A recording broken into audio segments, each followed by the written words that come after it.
Terima kasih Anda masih bersama kami di iNews Malam. Pemirsa, setelah menyepakati gencatan senjata dengan Iran, Israel malah kembali menyerang Gaza. 80 orang dilaporkan meninggal dunia.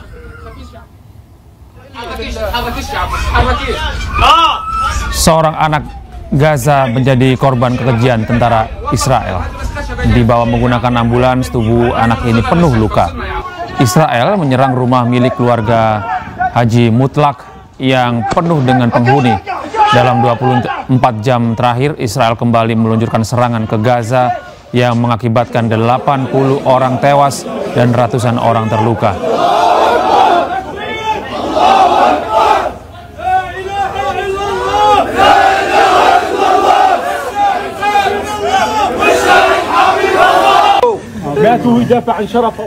Sementara itu, para pejuang Hamas menyergap sejumlah tentara pendudukan Israel di wilayah Gaza, Palestina. Akibat penyergapan itu, 7 tentara Israel tewas.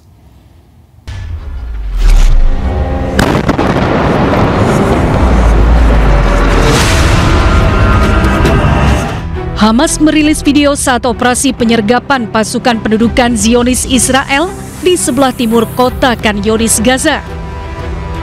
Penyergapan ini dilakukan dengan memasang ranjau darat yang dirakit para pejuang Hamas secara manual dan dengan perlengkapan seadanya. 3 unit kendaraan lapis baja Israel menjadi sasaran penyergapan. Dan hasilnya, sebuah ledakan besar menghancurkan kendaraan-kendaraan lapis baja Israel.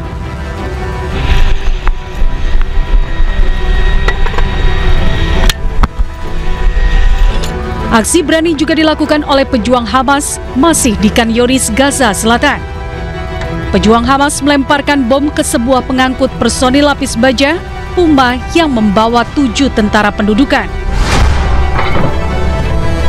Bom yang meledak kemudian membakar para tentara pendudukan hidup-hidup. Yo. Sama cerita yang tadi, baju aja dulu deh. Kita ini mau 20 jam juga kuat kita. Kita kan udah biasa bekerja keras. Ya Bung, mana Pak Febri? Yuk. 15 poin. Iya. Banyak ya terus. 15 poin. Oke ya. Baik, terima kasih teman-teman. Jadi cerita lucunya, kita ini kan bangsa spiritual. Jadi di dalam rutan merah putih saya juga berdoa dan tetap melarung. Maka baju rompi suatu saat itu saya puasa dan kemudian saya larung. Cuma karena sedang di dalam tahanan kan nggak bisa kemana-mana. Maka akhirnya saya cuci itu sambil berdoa dan puasa sambil berdoa kepada Tuhan Yang Maha Kuasa agar dijauhkan dari berbagai hal yang membuat kriminalisasi hukum ini kemudian memberikan dampak yang tidak baik. Nah, habis itu saya cerita ke teman-teman, rupanya yang lain pada ikut-ikutan, ikut nyuci dan kemudian juga ikut berdoa. Jadi saya menciptakan setidaknya trendsetter ya di dalam rutan merah putih, sehingga dinamikanya, semangatnya itu menjadi semakin tinggi. Saya memang suka memberikan semangat ke teman-teman semuanya, karena menjadi status tersangka, terdakwa itu praduga tak bersalah. Bahkan kemudian saya juga diminta oleh teman-teman saya untuk membuat surat. Ini anak saya ini, tolong buatin surat dari Pak Sekjen supaya semangat sekolahnya. Jadi disitulah saya melayani, membuat surat kepada teman-teman untuk dikirimkan kepada anak-anaknya agar semua di dalam menghadapi berbagai persoalan hukum ini juga percaya kepada hukum yang berkeadilan. Keadilan itu tidak akan lari, keadilan itu selalu mencari jalannya sendiri. Itu cerita dari dalam yang penuh semangat. Dan selanjutnya kepada tim penasihat hukum terhadap pemeriksaan saya tadi, kami persilakan siapa yang memberikan keterangan. Dan karena ini mau malam satu soroh, saya mohon izin mau ritual juga. Silakan. Teman-teman, yang paling penting adalah bukti itu harus seterang cahaya. Jadi kalau terdapat keraguan-raguan, maka hakim harus membebaskan terdakwa. Apalagi bukti-bukti yang dihadirkan oleh jaksa penuntut umum Ya, demikian tadi adalah kelanjutan dari sidang pemeriksaan Hasto Kristianto di PN Jakarta Pusat, dan kini kita beralih ke informasi berikutnya pemirsa. Usai 12 hari perang melawan Iran, ekonomi Israel runtuh. Hal ini disebabkan biaya perang mencapai miliaran dolar Amerika Serikat.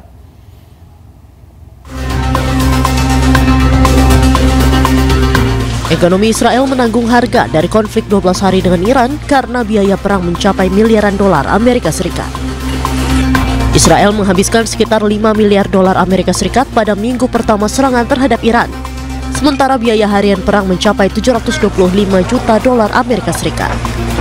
Nasir Abdul Karim, asisten profesor keuangan di Universitas Amerika Palestina menyampaikan, serangan ini tidak hanya berdampak langsung pada pengeluaran militer Israel, tetapi juga aktivitas produksi Israel. Secara langsung dan tidak langsung, perang melawan Iran bisa merugikan Israel hingga 20 miliar dolar Amerika Serikat.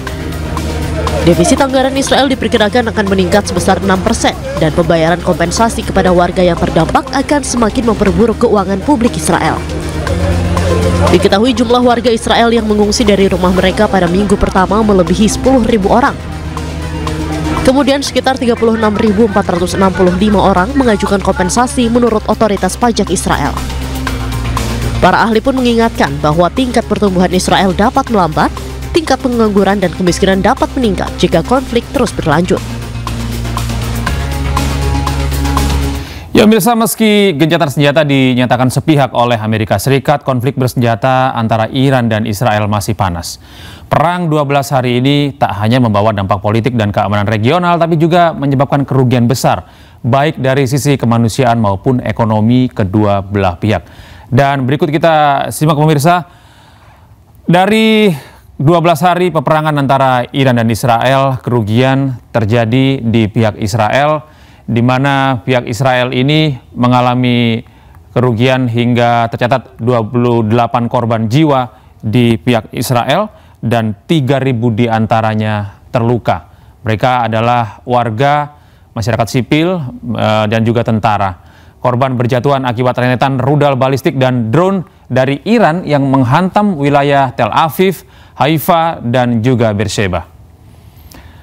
Dan kemudian perang antara Iran dan Israel juga menyebabkan kerugian ekonomi di pihak Israel.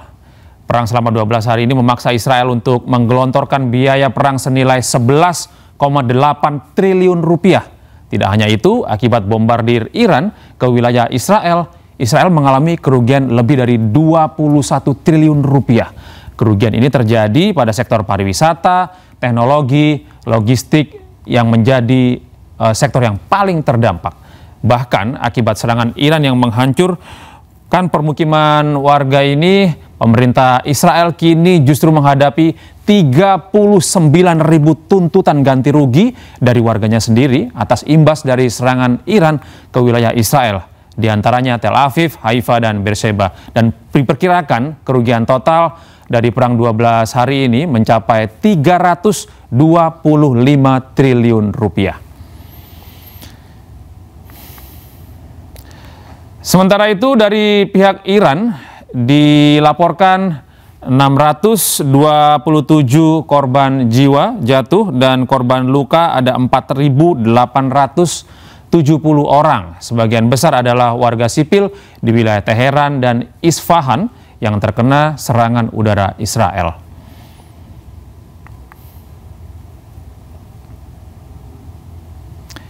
Ya, memang hingga saat ini belum ada rincian kerugian militer yang ditanggung oleh Iran pasca perang 12 hari antara Iran dan Israel. Namun, kerusakan terjadi di berbagai infrastruktur militer Iran.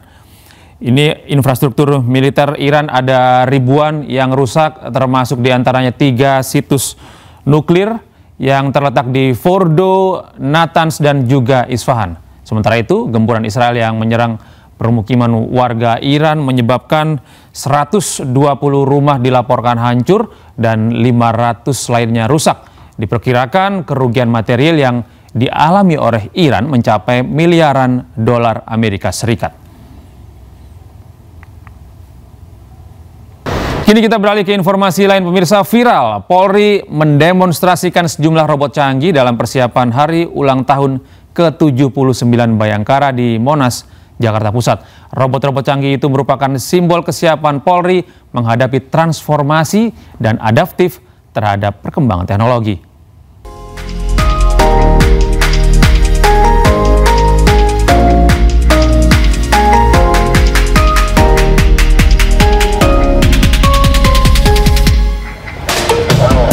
Kepolisian Negara Republik Indonesia akan meluncurkan robot baru pada hari ulang tahun ke-79 di Bayangkara Monas, Jakarta Pusat pada Selasa 1 Juli mendatang. Melalui media sosial Instagram, Polri mengunggah gambar robot super canggih yang akan membantu tugas para personelnya di lapangan. Unggahan itu pun menjadi viral karena mengundang perhatian dari warganet yang penasaran. Menurut Kepala Biro Penerangan Masyarakat Divisi Humas Polri Brigjen Pol Trunoyudo Wisnu Andiko, robot-robot canggih itu merupakan simbol kesiapan Polri menghadapi transformasi dan adaptif terhadap perkembangan teknologi dalam rangka meningkatkan perlindungan dan pelayanan kepada masyarakat.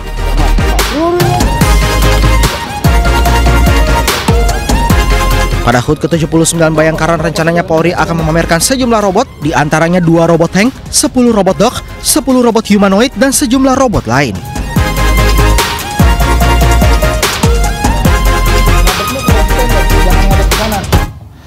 Pemirsa, Presiden Prabowo Subianto meresmikan proyek pembangkit listrik berbasis energi hijau di 15 provinsi. Informasinya akan hadir sesaat lagi.